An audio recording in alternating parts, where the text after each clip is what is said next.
The death of Egypt's former president has been described as terrible but totally predictable. Did the country's only democratically elected leader die from mistreatment? I'm Imran Gata, and today's newsmaker is Mohamed Morsi. Little is known about what exactly happened in the courtroom when Mohamed Morsi collapsed and later died. Some reported he had a stroke. The official line now is a heart attack. But prosecutors seized all surveillance footage and the medical report. And Morsi's body was buried just hours after his death, with only close family members allowed to attend the funeral. Still, Human Rights Watch says it has a pretty good idea of what killed the 67-year-old deposed leader. For years, they've argued that Egypt's government was neglecting Morsi's deteriorating health. He spent most of the day in solitary confinement, was barely allowed family visits, was forced to sleep on the floor and attend lengthy court hearings without food or water. In fact, just last year, British MPs said that Morsi's treatment could be considered torture and warned that he was at risk of premature death. In a moment, we'll debate the controversy surrounding Morsi's treatment and death. But first, here's Adam Pletz.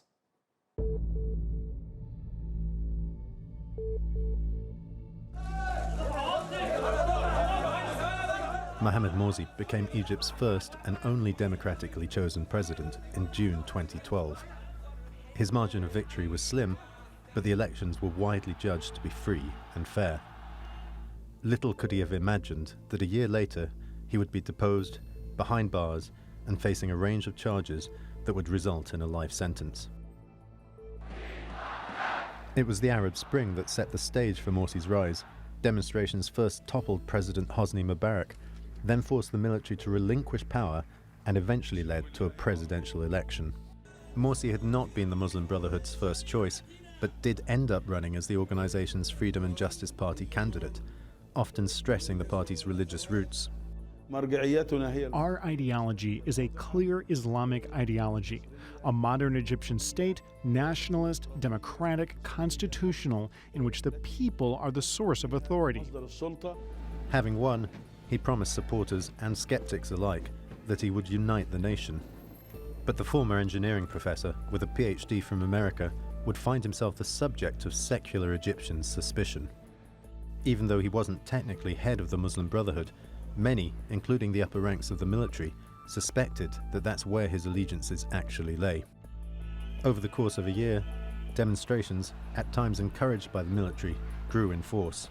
Morsi's detractors accused him of loading the government with members of the Brotherhood and increasing his powers in a constitutional rewrite. In July 2013, General Abdel Fattah el-Sisi, whom Morsi had appointed as the head of the army, removed him from office in a coup.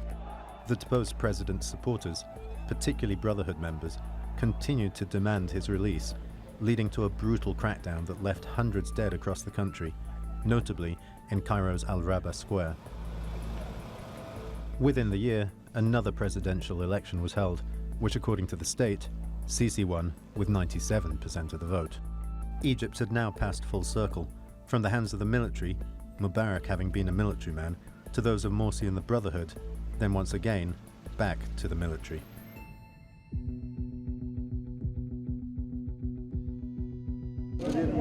According to Egyptian state media, Morsi collapsed in court on Monday while being tried for espionage, a charge, like all others, that he denied.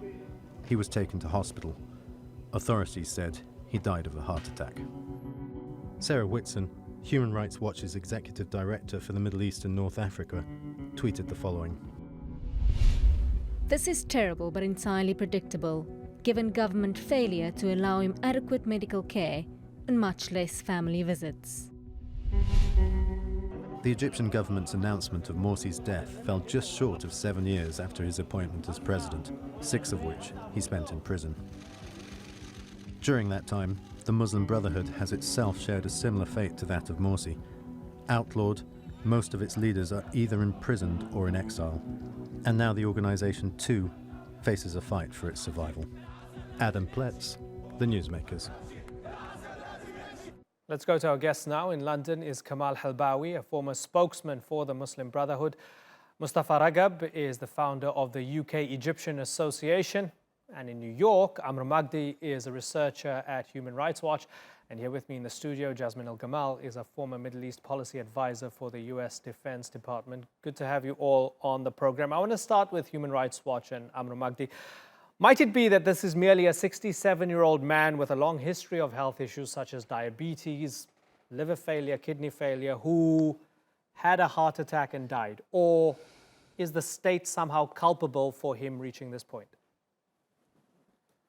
Well, it could be very much that he is an old man with chronic illnesses, but the fact that the Egyptian government has cut him from the outside world for more than 6 years prevented him from seeing his family and lawyers on regular ways. Actually, just maybe 3 visits by his family for 20 minutes each, for the past 6 years.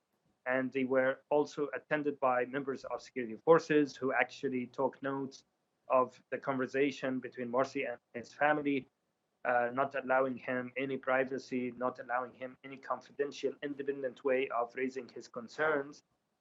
And the fact that he actually himself raised his health concerns in courtrooms 2 years ago and said that he suffered from diabetic comas in his detention, that his insulin dosage was not perhaps adjusted to his diet and his conditions, and that he was fearing for his life. He also mentioned that he had to stop eating prison food and only rely on canned food because he was fearing for his life. The fact that we are not able to communicate with him as a press, as human rights organizations, even when he is transferred to courtrooms, he's kept away from other co-defendants or lawyers. No one is able to hear him or communicate with him freely. He was not even able to watch news or read newspapers. He Understood. didn't even have a bed in his cell. So he developed back pain and neck pains. All of this, these are very suspicious situations that has to be investigated. Okay, Mustafa Ragab. Suspicious, needs to be investigated. He's an old, sick man who was put in solitary confinement for 23 hours a day. This is political persecution, isn't it? Because he was on the losing side as the former president who was ousted in a coup. That's why he died. Well, we're going to hear a lot of allegation now and a lot of complaints. And when Mohamed Morsi appeared in court at any time, he looked fit enough and healthy enough. And he was visited by high-profile officials from all over the world. Egypt or anywhere, any country in the world, they do not offer luxury prisons, neither in a state or in Great Britain. Prison is a prison, and he was spending a 20-year sentence, and that was expected anyway. That's the inevitable that this death will happen in custody. But of course, we have to say that the Brotherhood will make a big meal out of his death. But what I'm looking here at is a very serious issue. I say this is an issue that's been resolved by God, because if the trial that Morsi was facing now was ended with him being guilty, then the only sentence is the death penalty. And the Brotherhood would have made a big meal out of that. So this issue has been handled by God, solved by God. And what we're hoping for is that those issue will end there, and we will not suffer any more than that. Kamal Halbawi, you've heard from somebody who is more inclined to support the Egyptian government and its narrative and President Sisi. First of all, your reaction to Mohamed Morsi's death and your response to Mustafa Ragab. My reaction is that it is a serious issue, one of the crises that should be dealt properly by Egyptians and by people in the Middle East, in the Arab world, in the Muslim world, because of many issues here. One of them is violations of human rights. The second issue is the judiciary and the difference between treatment from one person to another. We have 2 people. One of them is Morsi, one of them is Mubarak. There is a big difference between the 2 judiciary systems here and there. And I did not agree with Morsi while he was in power. I criticized him a lot, as I criticized Mubarak before.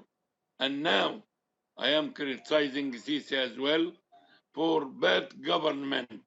We are trying to reach a proper state after the revolution of 25 and the revolution of 30s. But unfortunately, we did not achieve a big step in the field of human rights or better independent judiciary. So the death is death, the destiny is there, but the mistreatment and other issues can lead to death as well. Right. This is what I am against. Okay. I want to bring in, Violations of human rights. Certainly. I want to bring in Jasmine El-Gamal. Put it into context for us. What does it mean that Egypt's first civilian democratically elected president, Mohamed Morsi, first of all, ended up in jail, but secondly, ended up dead when he appeared in court, just a handful of years after all that hope, all that revolution, all that democracy in Egypt? What does it say? It doesn't say anything good. I mean, it really says that all of those hopes and dreams that you're talking about, all of that excitement and anticipation, and positive sort of steps that were taken by especially youth at the time have turned out to be for nothing. The revolution of 2011 and the elections that happened afterwards were incredibly exciting for Egyptians, especially for Egyptians under the age of 30, because you'll remember that if you were under the age of 30 at the time, the only person you ever knew as president was Hosni Mubarak. Right. And so to be able to have that choice, to see candidates putting forward platforms and to have a choice was incredibly exhilarating. And many people that I have spoken to, including friends of mine who've lived there their whole lives, thought that this was incredible progress, that it was the start of a new chapter, a new era for Egypt. Unfortunately, what happened is that that change, that positive development turned out to be very superficial. And I think what that led to eventually was a complete apathy on the part of many Egyptians. What does it matter? You know, elections, we voted, nothing changed, on one hand. And on the other hand, for people who supported President Morsi or who support the Muslim Brotherhood, this incredible sense of persecution and a sense that they are no longer allowed to participate in Egyptian politics, Egyptian society, that they should just go hide somewhere and not be included in society, which I think does not bode well for the future of the country at all. Mustafa Ragab, some people would look at Morsi's death and they'd connect it with news that came out in February where 9 people were executed for killing the country's former top prosecutor, Hisham Barakat. Human rights groups had said at the time, and they still maintain, that the 9 men were tortured into their confessions. They take the 2 threads and they stitch it into the same fabric. They see it as political persecution of the Muslim Brotherhood and anything and anyone that had anything to do with that democratically elected government in 2011 and 2012. It's true, isn't it? No, let me first correct something that you said earlier on. Mohamed Morsi is not the first democratically elected president. Egypt has so many democratically elected before 52. Every term there was a democratically elected government there. Name so one he's not democratically elected leader, sir. And Name one. So many. You've got Saad Zaghloul was elected. Democratically You've got elected. so many government. Saad Zaghloul was elected. And so many governors were elected before him. But what we want to look at here, Egypt is not living in a normal time now. After the revolution, there's so many groups who were fighting to take the lead in Egypt. The Brotherhood were one of them. And there should never be a group allowed to take hold or rule. But Mr. Ragab, they won an election. Can you concede that there was a free and fair election and Morsi got 51% of that vote? The people voted for him. Whatever you might say about how he ruled, what the No, Brotherhood did, we don't want to do you go. accept We that it don't was want a to go through democratic this election? path. For God's sake, Was you it a know very democratic well, and I election? know very well. People, the vote was against. It wasn't for. The two people were there for the election, and the Egyptian people didn't want any of them. So we don't want to go down that path again. so People you don't voted for accept it. Morsi against the other. No, people voted for the other against Morsi. But the majority of the Egyptian, yes, there's some people voted, but the majority of the Egyptian people, the vote was against. So we don't want to go down that path again. What happened is happened. We're looking now at a situation when Mohamed Morsi have died in prison. And as I said, this is a sad thing, but what we're looking at here, we don't want to make a big thing out of it. He's in the hands of God now. Justice will be done. So regardless what I say, what you say, what anyone else say, justice will be done for Morsi. He's in the hands of God now. Is his death a symptom of the broader persecution of the Muslim Brotherhood? Look, the Muslim Brotherhood have done so many prosecution in Egypt. They have operated, they have said it loudly and in the media. They've said we're going to make a bloodbath in Egypt. They said terrorists will start in Sinai. They said terrorists will stop if Morsi is out of prison. This all was in the media. So what we're looking at here, we're not looking at innocent group. We're looking at a group who plot and kill and damage. So and this is happening is it every day. justified And I'm saying to the people in persecute them? Egypt, of course, if you commit a crime, that's all I wanted. the That's all I death wanted. penalty does exist in Amru Egypt. Magdi, is Morsi's death part of a broader persecution of the Muslim Brotherhood from a human rights perspective? He wasn't persecuted, he died.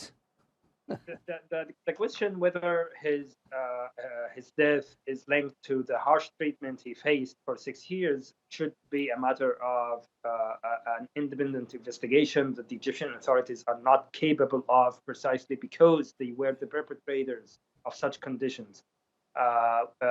His conditions were not unique. Maybe he faced one of the harshest isolation and one of the harshest mistreatment of prisoners. However, it's not unique. We documented that tens of thousands of prisoners arrested on political You're just grounds. repeating what you said before.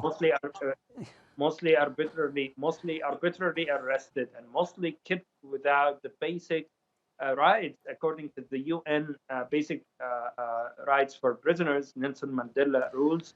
The access to health care, the access to education, the access to family visits, lawyers' visits, access to exercise, and so on. All of these basic requirements are usually crushed in Egyptian prisons. Egyptian prisons have been infamous for decades, actually. It's nothing new, but under Sisi, the overcrowding of prisons have even been acknowledged by the National Council for Human Rights.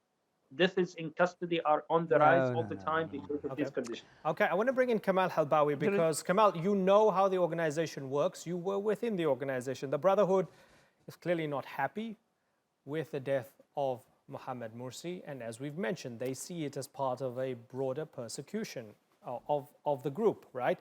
They've called for protests, but are they even in a position to even bring anyone onto the streets, given the current nature of things in Egypt right now?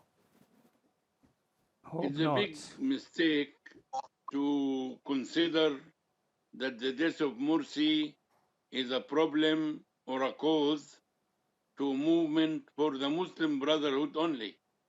Morsi was for 1 year a president of Egypt.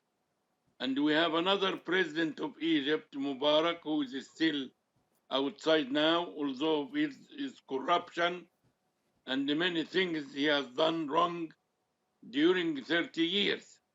What I am saying and confirming, don't confine the issue of the death of Morsi to the Muslim Brotherhood only.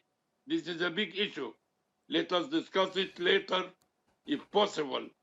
But what we are talking about, did the aims and what the revolution wanted, whether the 25th of January revolution or the 30th of June revolution, whether it is applied and it is growing on or no. Right. When Sisi came to power, and I was a supporter of his coming, instead of Morsi, because of the mistakes done of Morsi and the Muslim Brotherhood in power, we expected a future.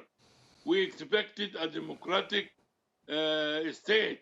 We expected dignity. Right. We expected economic situation proper. Nothing of this. Okay, so allow me, happened and sorry until now. to interrupt you, This sir. is a big question. Certainly, I want to ask Jasmine about that, because talking about the mistakes of Morsi as we look at his legacy, because popular consensus is Sisi seized the opportunity, the army seized the opportunity given the protests. People protested because they were unhappy. The proposed constitutional changes, the people would say blaming the Copts and Shias for a lot of the problems and so on. What were the biggest mistakes that he made during his short time in office? I think it depends on who you ask. A lot of people thought that he was a little bit aggressive in the way that he started sort of injecting religious vocabulary into his speeches. He started talking about Palestine. He started talking about Gaza. He started, they as an organization and as a president, he lauded the alleged killer of Anwar Sadat.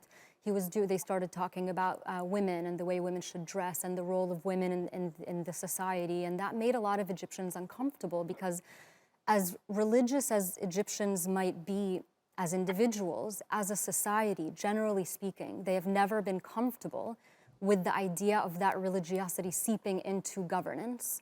And so I would say that that was one of the biggest mistakes that he made. He misread the pulse of the Egyptian people when it came to the role of religion in government. Another issue is that Egyptians were just, I think, largely so excited about the change and about having a new president that they might have expected progress much faster than it happened. And I'm talking specifically about economic progress and progress on the security front. And within a year of his election, security was awful. I was there at the time, and it was just, you couldn't walk down the street and feel safe. And the economic situation was not what they expected either. Of course, you could argue that a year was too short of a time to make any progress.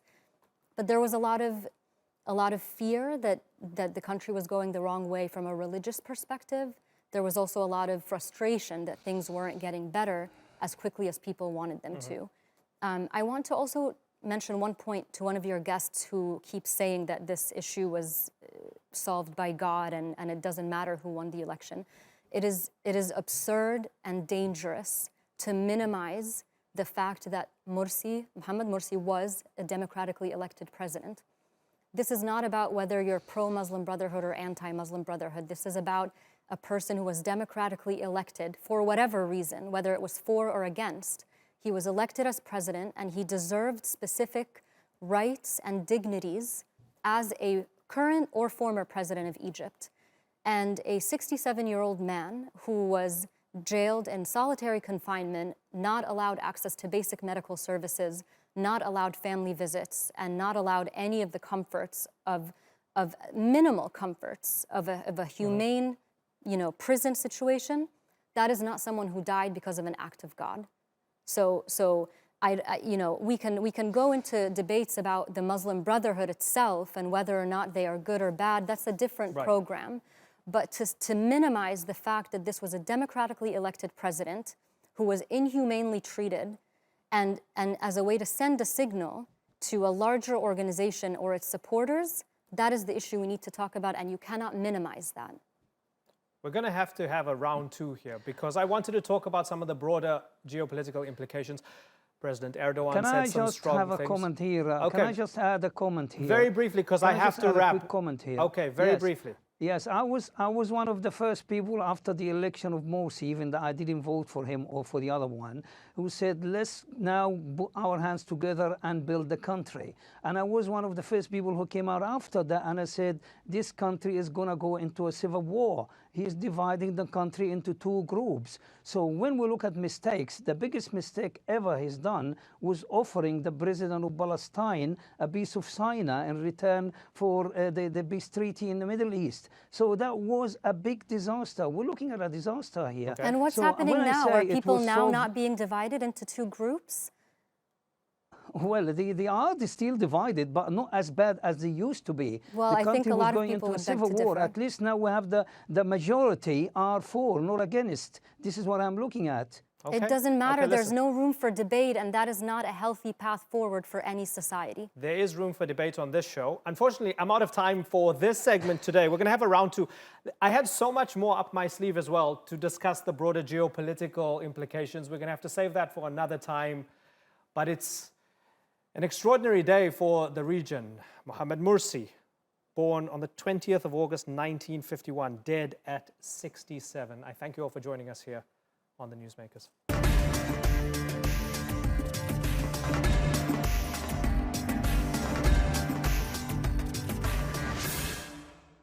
A court in India has declared that every member of the animal kingdom, whether on land or in the sea, is now a legal person. Naysayers might think this is one judge's idea of a joke. But in India, personhood has previously been bestowed upon everything from rivers to idols. And animal activists say the ruling is not just symbolic. In fact, the judge in Haryana and Punjab issued stricter guidelines for animals in their states, which affects how they're transported and lightens the load they're allowed to carry. So beyond just a punchline in the press, could this ruling change the way we think about animals? Imogen Kimber takes a look.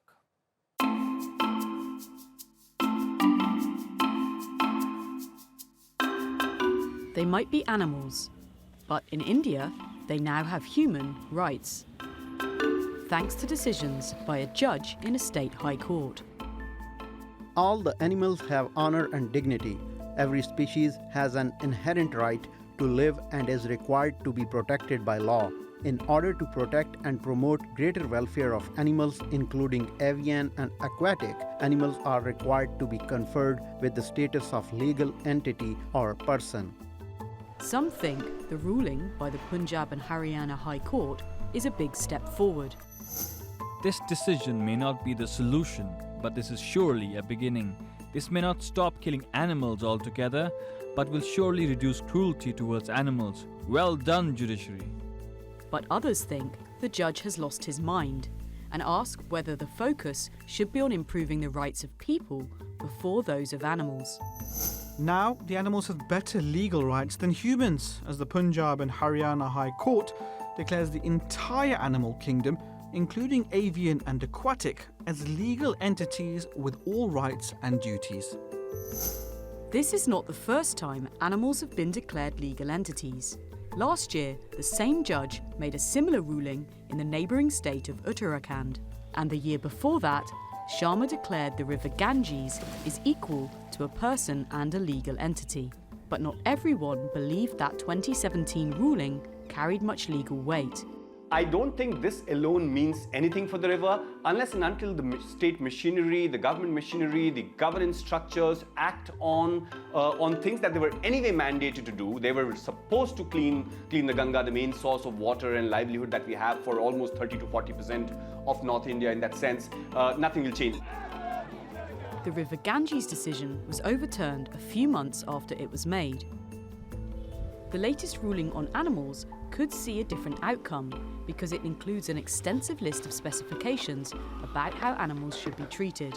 There's a limit to the load an animal can carry, sharp instruments cannot be used on the animals, an animal can only pull a vehicle when the temperature is less than 37 degrees or more than 5 degrees, and they should not be walking for more than 2 hours. Animals pulling carts on the road have the right of way and must be wearing fluorescent reflectors.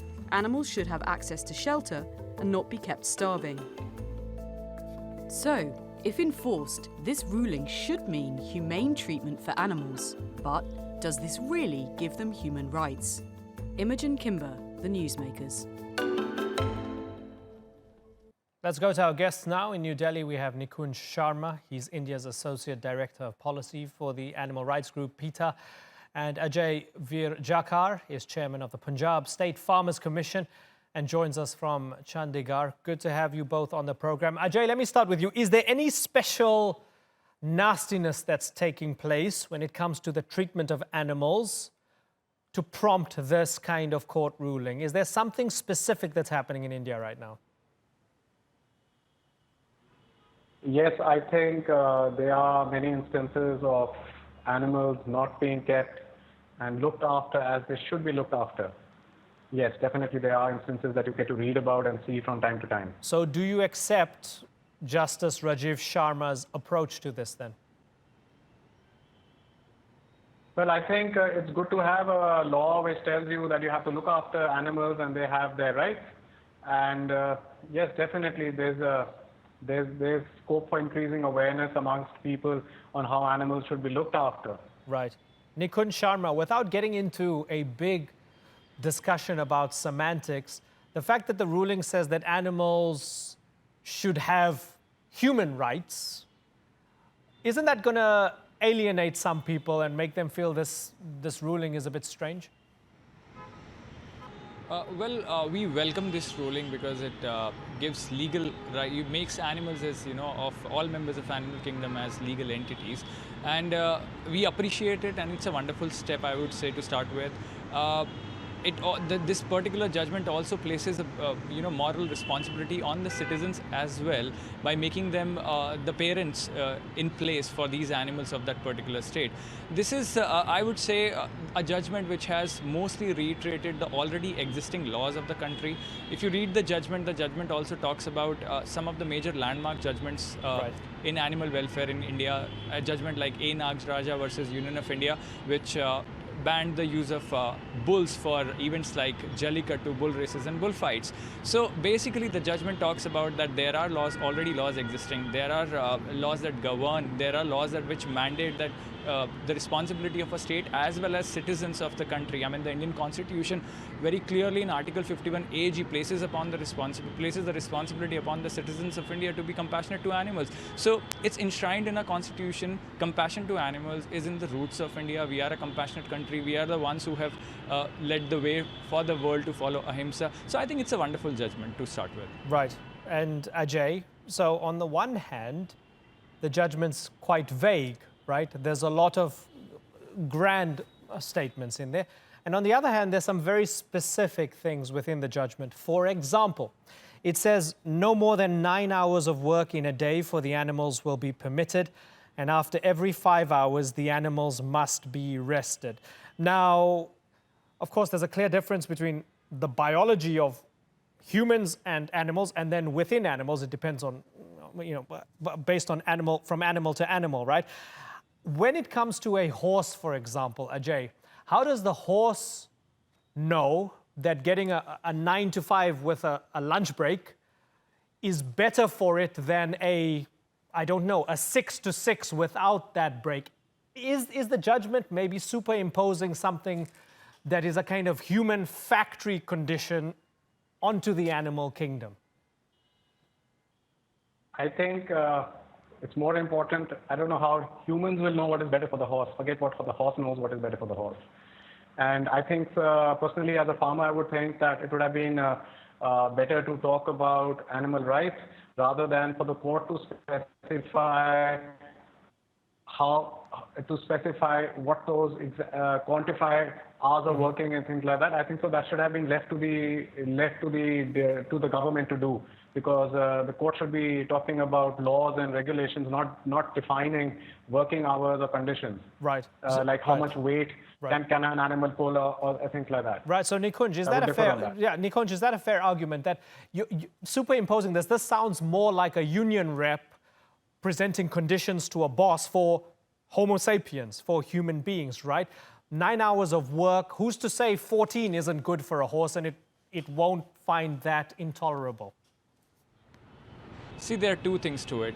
One is that, as I said, what the court has reiterated is basically the existing laws and rules. And what the court has reiterated in terms of defining the number of hours of work, the temperature in which an animal works, the load amount which an animal can carry, they are all laid down in certain rules. For example, the loading capacity for draught and pack animals is laid down in the Draught and Pack Animal Rules India. For example, the conditions under which animals can be, treated are under various laws in India, like the state laws, municipal laws also. In fact, the Delhi Police Act also talks about, barring certain animals from doing certain things. For example, having a bullock cart run on a street like Connaught Place, because it causes not only a danger to the animal, but also to the public safety. So there has been a reiteration of existing laws in the country. And the second point here is that we talk about modernization. When we are talking about the law, the Constitution of India, again, puts it on the onus on the state to modernize the agriculture and the animal husbandry practices. So instead of using a horse or a bullock cart for plowing the field, or having pull the loads, they should be promoting more and more of mechanization instead of using animals, because it's a modern country. We are a country of 130 crore people. There is hardly any space to go on streets. And as I said, that there are certain municipal corporations, there are police acts which bar animals from, from being used for loading, for load works on the streets and in busy areas of the country. And as Peter Nikunj, it's not written in the court ruling, but the implication in this, in the spirit of it, is to suggest that, well, if something has a kind of legal person status, you shouldn't eat it. So would you read that as well into it, that eating animals is bad? See, that's where this judgment, as I said, that it's a reiteration of the existing laws, because it nowhere says, it still misses out on the fact that animals are being eaten. They are being used for performances in circuses, in zoos, for rides. So these are the areas which are still being left. But yes, as I said, there are regulations. For example, the Prevention of Cruelty to Animals Act very categorically says that no unnecessary pain or suffering should be caused to animals, because there is an exception for animals to be used for food. But it also says that stunning should be mandatory in all slaughterhouses. There are slaughterhouse rules which say that. But despite the fact there are rules, they are not being followed. I think the court judgment should it has focused, and should also, the state government should also focus on the implementation part of it. Ajay and Nikunj. Ajay on that. Okay, great. Good to have you both on the program. Talk to you soon. North Korea will be back in the spotlight this week as China's President Xi Jinping is set to visit the Hermit Kingdom, the first such trip by a Chinese leader in more than a decade. It's the kind of spectacle that could send South Korean media into overdrive, and with it, the potential for a good story at the expense of the truth. Late last month, a South Korean newspaper alleged that North Korean leader Kim Jong-un had executed members of his nuclear negotiating team. Media outlets around the world were quick to jump on the story, reporting that an unhappy Kim had either killed or imprisoned the diplomats in the wake of February's failed nuclear summit with the US in Vietnam. But days later, they were photographed alongside their chairman, alive and well. The newspaper, which published the initial story, is well known for its provocative reporting on North Korea. In 2013, the Chosun Ilbo published an article claiming Kim had executed his ex-girlfriend. And in 2014, Kim had his uncle fed to hungry dogs. Both were false. So, is this just another case of South Korean journalists being leaked bad information? Or is the fake news politically motivated? Well, to discuss this, let's go to our guests. Si-Won Koo is the co-founder and the publisher of Korea Expose. He joins us from Stuttgart. And in Manchester, we have North Korean refugee Ji-Yoon Park. She's an outreach officer at Connect North Korea, a group that helps defectors integrate into the UK. Good to have you both on the program. Si-Won Koo, why are these often false stories so prevalent, and why do they come out of South Korea? Well, there are many reasons for this, but one that we need to mention is, as you said earlier, the kind of pressure that is on journalists to produce stories that are timely, that are groundbreaking. And this is especially the case when it comes to North Korea, a country that attracts a lot of attention worldwide. And as you have said, this is not the first time that South Korean media has done something like this. And certainly the newspaper in question, 조선일보, has done it many times. You mentioned several examples already, but last year too, they claimed that foreign journalists were required to pay $10,000 to gain access to the weapons testing site in North Korea called Punggye-ri. This is a story that was later disputed.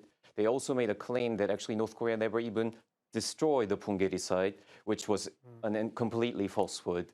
So we have seen this happen many times, and one reason we have to say is certainly the pressure, the drive on the part of the journalists, also the media outlets themselves. Right, and it makes it very difficult for everybody to figure out what's going on, because generally speaking, outside journalists are not allowed into North Korea, which means that people rely on the South Koreans as a verified source or verifiable source. Ji-Yoon Park, as a North Korean refugee yourself, Does it upset you that so many false stories come out about North Korea when the country does enough bad things as it is? I guess you don't have to make stuff up about them. We usually South Korea publish it about the North Korean news, but we be careful because we don't know the inside North Korea. This is invisible countries, and North Korea is not a real socialist or democratic country. This is a totalitarian dictatorship countries, and they have got their own Juche ideology and 10 commandments. So all people, they worked with Kim family. So in last time, many elites worked with USA and they talked about the denuclearization issues, but this summit was failed. This means it's not person's problem, that is Kim Jong-un's problem, because North Korea, they has work parties, but work parties never involved anything. Because it's a North Korean's rule. So if people is disappeared or months or something, but we be careful, we don't publish it, fake news. Because last time Joseon-Ilbo published that Kim Young-chul was executions. Yes. But then after Kim Jong-un with Kim Young-chul, and they published it big, and also Kim Young-chul also level up. So this means totally, because it's outside the country, people don't know the really inside North Korea. So we only believe the news. So if we publish the fake news, and then how many people believed our voices? Because our voice is really important. Right. Yeah. Right. I mean, that's the important point here, right? So, Si-Won-koo, there's all sorts of news that comes out from defectors, news about the gulags, news about the horrendous situation in the country. Some news just came out recently that the Chinese are now locking up people who are crossing the border as defectors. This was reported in Reuters in the past 24 hours. Are we in danger, Si-Won-koo, of people disbelieving everything that comes out of North Korea because of some of the stories that some of the South Korean media tends to push about executions and dogs eating people and so on? Well, I think the question we need to ask is whether it's only some stories about North Korea that should not be believed, but should all stories about North Korea really be scrutinized with a lot of caution here? Because after all, the kind of sources we're using to do stories about North Korea in the media, they're extremely limited. We have the North Korean state media, of course, which has a bias for the government. We have the defectors who can be a valuable source of information. But first of all, they're not in North Korea at the moment. And also, they have their own agenda. They're in a position where they are under pressure to produce information, good information. And as a result, there has been perception in the media world, too, that not everything from the defectors should also be accepted without any kind of doubt. There's another source of information about North Korea that is quite important, and that is the intelligence agencies in South Korea, and of course the South Korean government itself. But once again, this information, if it's produced by the government or government agencies, they are there to serve a very particular political goal. So in a way, yes, it's important to recognize that North Korea is just a hard country to cover for any journalist. And as a result, all stories need to be scrutinized. And what we have seen from international media time and again is they will rely on these South Korean sources and do secondhand reporting, but they will not necessarily scrutinize what sources are being used by the South Korean media themselves. Right. In the story that we're talking about today, we're talking about a single anonymous source. And can this kind of story really deserve the attention of the international media and community? But seems like not everybody thinks about that. Ji-Yoon Park, do you accept that there is pressure on defectors and refugees, such as yourself, to produce colorful stories for especially the Western media? When I lived in North Korea, I never watched the outside the countries. So we only watched the inside North Korea because North Korea is only one channel TV. but early 1990s, North Korea electric system is gone. So after that, we never watched it in TV and something that. So we cannot believe all informations from North Korea, because North Korea government published information is usually fake, and they not truth information published to outside countries. So nowadays, we are usually many journalists, outside journalists, they copyright to North Korea Rodong Sinmun. But in North Korea, it's not freedom of right, freedom of speech. So many journalists, they can't write truth information, truth articles. They only writing with Kim Jong-un, and they also criticize the outside countries who not work with North Korea. So yet today also North Korea published one article, because last week South Korea one group published a report about the public executions.